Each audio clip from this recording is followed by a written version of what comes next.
دارجة عمل العالم توم اند جيري أيفلتو من يزبل سب أيهلوني ويكا زي حسب نجاري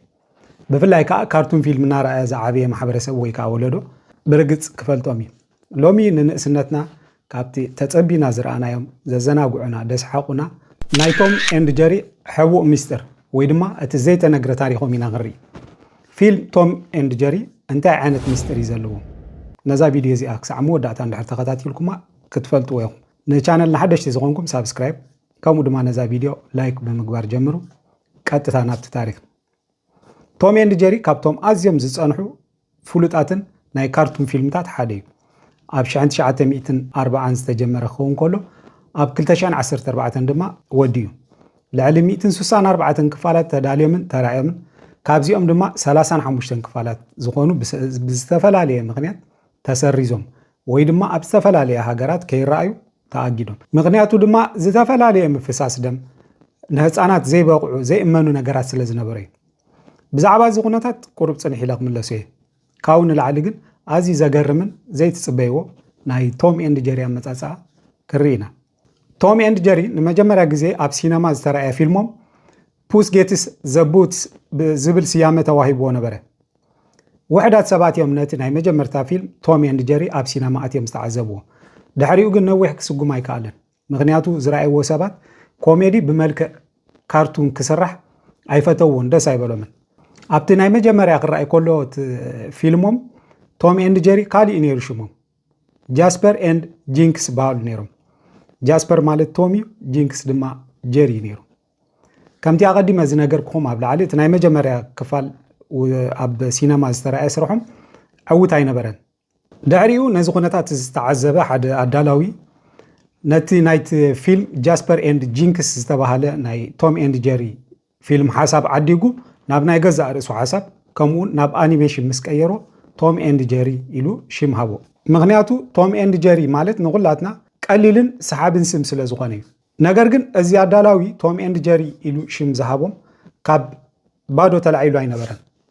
ቶም ኤንድ ጀሪ ማለት ኣብ ሃገር ኣሜሪካ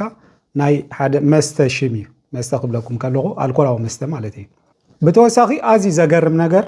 ቶም ኤንድ ጀሪ ምስ ካልኣይ ኩናት ዓለም ምትእስሳር ከም ዘለዎም እዩ ከም ትፈልጥዎ ካብ 1939 ክሳብ 1945 ዓመተ ምህረት ኣብ ዝነበረ ግዜ ካልኣይ ኩናት ዓለም ዝካየደሉ ዝነበረ ግዜ እዋን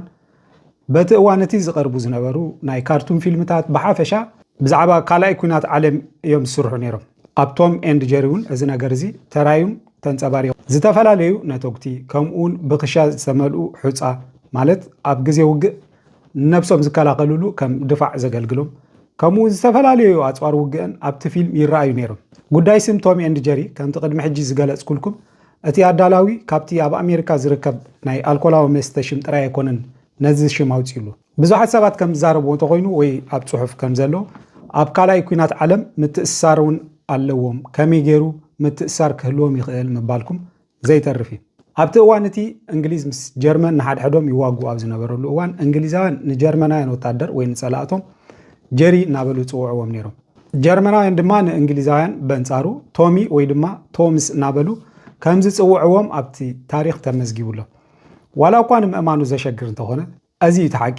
ፅሑፋት ከም ዝሕብርዎ ጀሪ ኢሎም ንጀርመናውያን ሽም ዘውፅኡሉ ምክንያት ካብ ናይ ሃገሮም ጀርመን ዝብል ሽም ዝወፀ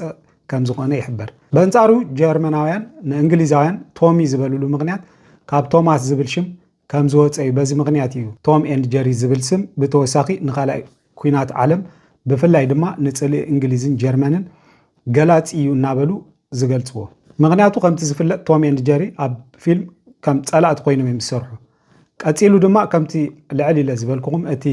ኣብ መጀመርያ ክፋል ብዛዕባ ካልኣይ ኩናት ዓለም ዝሰርሕዎ ክፋል ነይሩ ሕጂ ድማ ካብ ናይ ቶም ኤንድ ጀሪ ፊልምታት ማእከል ዝተመረፁ ኣብ ካልእ ሃገራት ከዓኒ ከይረኣዩ ዝተኣገዱ ክፋላት ክርኢና እዞም ክፋላት ኣብ ውሽጦም እንታይ ሚስጥር ስለ ዘለዎም እዩ ኣብ ካልእ ሃገር ከይረኣዩ ተኣጊዶም እዚ ኣብ ዝተፈላለየ ሃገራት ዝተኣገደ ናይ ቶም ኤንድ ጀሪ ክፋል ኣብ 1949 እዩ ተሰሪሑ ሄቨንሊ ፑስ ዝብል ስያመ እውን ተዋሂብዎ ነበረ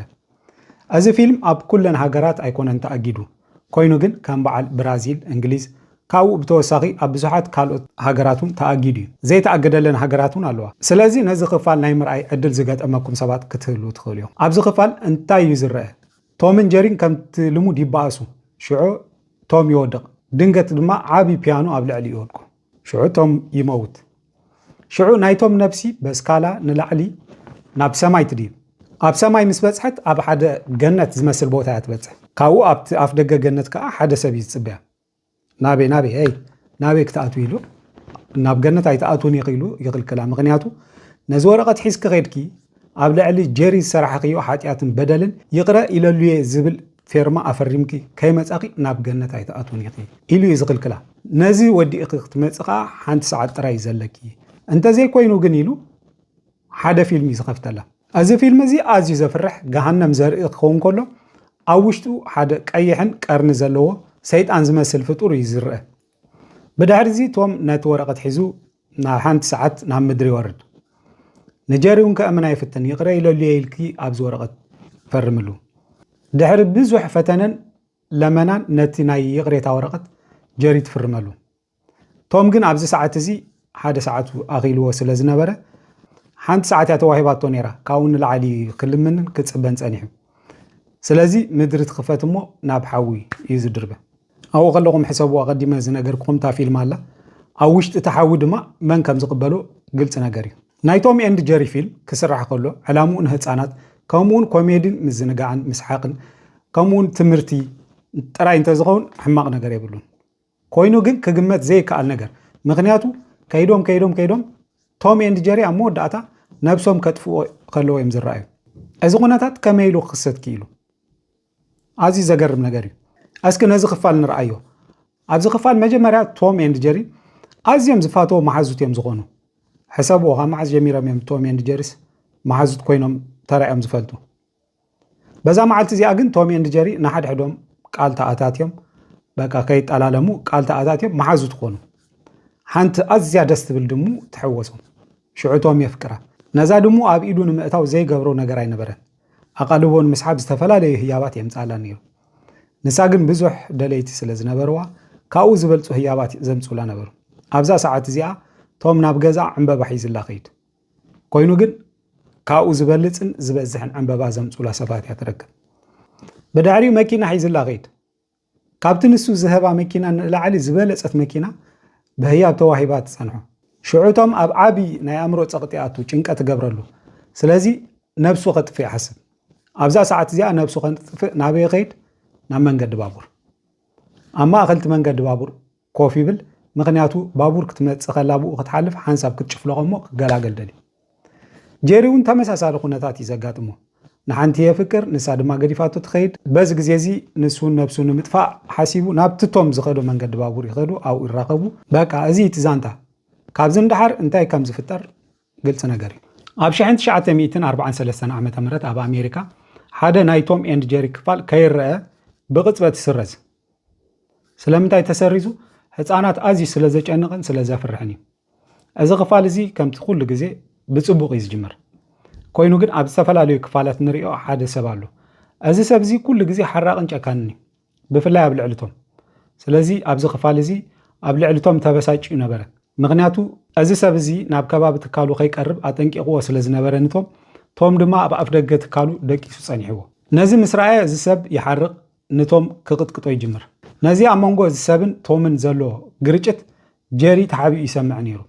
ስለዚ ጀሪ ዝሓስቦ ኣብ ልዕሊቶም ሕኒኡ ክፈዲ እዩ ስለዚ ኣታሊሉ ናብ መኽዘን ውሽጢ ከእትዎ ሽዑ እቲ ዋና ገዛ እዚ ቁጡዕ ሰብኣይ ክረኽቦ እሞ እንታይ ከም ዝፍጠር ምግማቱ ቀሊል እዩ ብድሕሪኡ ናይ ጀሪ ተንኮል ይዕወት እሞ ነቶም ወሲዱ ናብ መኽዘን ውሽጢ የእትዎ እቲ ዋና ገዛ ድማ ኣዝዩ ይሓርቕ ነቶም ድማ ከምዘይ ሞት ከምዘይ ሰርር ገይሩ ቀጥቂቱ ኣብ ውሽጢ እቲ መኽዘን ገዲፍዎ ኸይድ ኣብዛ ሰዓት እዚኣ ጀሪ በሊሕ ነገር ሒዙ መፂኡ ነቶም ከም ዝቐተሎ እዩ ዝረአ ብድሕሪኡ ኣብ ልዕሊ ጀሪ ዝረአ ፍሽኽታ ክነግረኩም ኣይክእልን ምክንያቱ ኣዝዩ ናይ ሓጎስ ስምዒት እዩ ዝረአ ነይሩ ነዚ ክፋል እዚ ከይረአ ይኽልከል ነዚ ክፋል እዚ ብቐጥታ ኣብ ቲቪ ክረአ ዝፈነዎ ጂን ዳይች ዝተባሃለ ሓደ ኣብኡ ተቆፂሩ ዝሰርሕ ዝነበረ ሰብ እዩ እዚ ሰብ እዚ ኣብ ናይ ቶም ኤንድ ጀሪ ፊልም ተርኡ እንታይ እዩ ስእሊ ምስኣል ክኸውን ከሎ ናይ ጽሑፍ ስራሕውን ይሰርሕ ነይሩ ነገር ግን ነዚ ስራሕ ይፈትዋ ይነበረን ስለዚ ካብቲ ትካል ንምውፃእ እዩ ዝሓትት ነይሩ ኮይኑ ግን ካብቲ ትካል ወይ ካብ ቶም ኤንድ ጀሪ ዝሰርሕዎ ዝነበሩ ትካል ክወፅእ ኣይከኣልን ምክንያቱ ውዕል ፈሪሙ ነይሩ ነቲ ውዕል ወይ ስምምዕ ወዲኡ ካብቲ ትካል ክወፅእ ዝኽእል እዚ ሰብ ካብዚ ትካል ብቐሊሉ ክወፅእ ስለ ዘይከኣለ ነዛ ኣቐዲመ ዝነገርኩኹም ቪድዮ ናብ ቲቪ ከም ትመሓላለፍ ክገብራ ብቐጥታ ሽዑ ካብ ስርሑ ይስጉግ እቲ ትካል ድማ ብቅፅበት እዩ ነዛ ክፋል እዚኣ ከይትረአ ኣጊድዋ ወይ ደምሲስዋ ዋላ እኳ እቲ ትካል እንተኣገዳ ብገለገለ ሶልዮኻ ስለ ዝወፀት ኣብ ገለገለ ሃገራት ትረአ ምርኣያ ኣይተረፈን ካልእ ኣብ ቶም ጀሪን ኩልና ከም ንፈልጦ ናይ ቀደምን ሕጅን ኣብ ቀረባ ግዜ ዝተሰርሐን ኣሎ ናይ ቀደም ዝኾነ ምዝራብ የብሉን ብተግባር ጥራይ ኣክሽን ጥራይ ነይሩ እቶም ሓደሽቲ ዝተሰርሑ ናይ ቶም ኤንድ ጀሪ ክፋላት እቲ ኣኒሜሽን ከም ዘለዎ ኮይኑ ምዝራብ ወይ ከዓ ድምፂ ኣትይወሎም እዚ ክፋል እዚ ፋስት ኤንድ ፊውሪ ዝብል ስያመ ተዋሂቦ ነበረ ኣብዚ ክፋል እዚ ዝረአ ሓደ ዘይእመን ነገር እንታይ እዩ ቶም ኤንድ ጀሪ ፊልም ክሰርሑ ይደልዩ ወይ ተዋሳእቲ ክኾኑ ደልዮም ናብ ሓደ ደራሲ እዮም ዝኸዱ እዚ ሰብ እዚ ከም ዝፍለጥ ናይ ፊልም ኣዳላውን ደራስን ኮይኑ ይሰርሕ ኮይኑ ግን ናብዚ ሰብ እዚ ምኻዶም ኣይኮነን እቲ ዘገርም እዚ ሰብ እዚ ዝተቐመጠሉ ኣብ ቀድሚኡ ኣብቲ ጠረጴዛ ኣብ ልዕሊኡ ዝረአ እስዩ ትጉድ እዚ ነገር እዚ እንታይ እዩ እንተኢልኩም ብሰለስተ ማዕዝን ሓወልቲ ቅርፂ ዝተሰርሐ ኣብ ጫፉ ድማ ዓይኒ እያ ትረአ እዚ ምልክት እዚ ኩላትና ንፈልጦ ኢና እዚ ነገር እዚ ብግልፂ ኣብቲ ጠረጴዛ እዩ ዝረአ ካብኡ ኣብ ማእኸል ዝርርቦም እንታይ እዩ ዝፍጠር እዚ ሓወልቲ እዚ ክጭድርን ክዛረብን ይጅምር ኣብዛ ሰዓት እዚኣ እዚ ኣዳላውን ተሓጋጋዚኡን ኣዝዮም ሰንቢዶም ከም ዘለዉ ዝረአ ክኸውን ከሎ እዚ ነገር እዚ እቲ ሓወልቲ ድምፂ ምውፁ ይቕፅል ብድሕሪኡ ሓደ ትእዛዝ ከም ዝበፅሖም እዩ ዘመልክት ድሕሪኡ እዞም ሰባት እንታይ እዮም ዝገብሩ ሓደ ባርኔጣ መሳሊ ኣብ ርእሶም ክለብሱ ይረኣዩ ኣብቲ ባርኔጣ ዘሎ ምልክት ድማ ነቲ ኣብ ጠረጴዛ ዘሎ ዓይነት ልክዕ ብሰለስተ ማዕዝን ሓንቲ ዓይኒ ዘለዎ ምልክት ገይሮም ናብ ታሕቲ ገጾም ወርዱ ኣብኡ ምስ ወረዱ ድማ ናይ ሆሊውድ ኣካያዲ ወይ ሓላፊኦም እዩ ዝቕበልዎ ድሕሪኡ ግን እቲ ዘገርም ነገር ተቐቢልናዮ ኢና ዝብልዎ ሰብ ከሪእና ከለዉ ናብ ካልእ ፍጡር እዩ ዝቕየር ቀርኒ ዘለዎ ዘፍርሕ ሰብ ዘይመስል ፍጡር እዚ ጥራይ እውን ኣይነበረን እዚ ኣዳላውን ተሓጋጋዚኡ ነዚ ፍጡር ምስጋድ እዮም ዝጅምሩ ክሰግድሉ ከሎ እዮም ዝረኣዩ ሕጂ ነዚ ፊልም እዚኦም ንህፃናት ተዳልዩ ዝብሉና ዘለዎ ንሕና እውን ኣብ ግዜ ንእስነትና ርኢናዮም ተዘናጊዕናሎም ተመሲጥናሎም ኢና ገለገለ ህፃናት እውን ንሳቶም ዝገበርዎ ክገብሩ ዝፍትኑ ኣለዉ እዚ እንታይ የመልክት መስለኩም ክቡራት ቤተሰብ ናተይ ርእቶ እንተሓቲትኩምኒ እዚ ፈፂሙ ንህፃናት ዘይውክል ከም ዝኾነ እዩ ንሕና እውን ከይፈለጥና ኣብቲ እዋን ንእስነትና ኣዝና ብፍቕሪ ተመሲጥና ርኢናዮ ተዘናጊዕናሉ ኢና ሕጂ ግን ብኣመለኻኽታ ናተይ ናይ ህፃናት ኣእምሮ ፃዕዳ ወረቐት ስለ ዝኾነ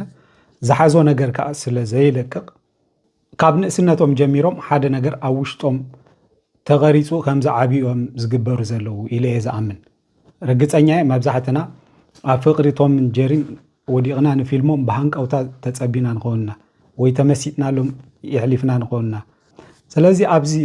ቪድዮ እዚ እንታይ ዓይነት ሓሳብን ርኢቶን ኣለኩም ኣብ ቦታ ኮመንት ጻሓፉለይ ነዚ ናይ ሎማዓንቲ ቪድዮ እዚ ይመስል ነይሩ ብኻልእ ሓድሽ ቪድዮ ክሳብ ንራኸብ ወድዓንኩም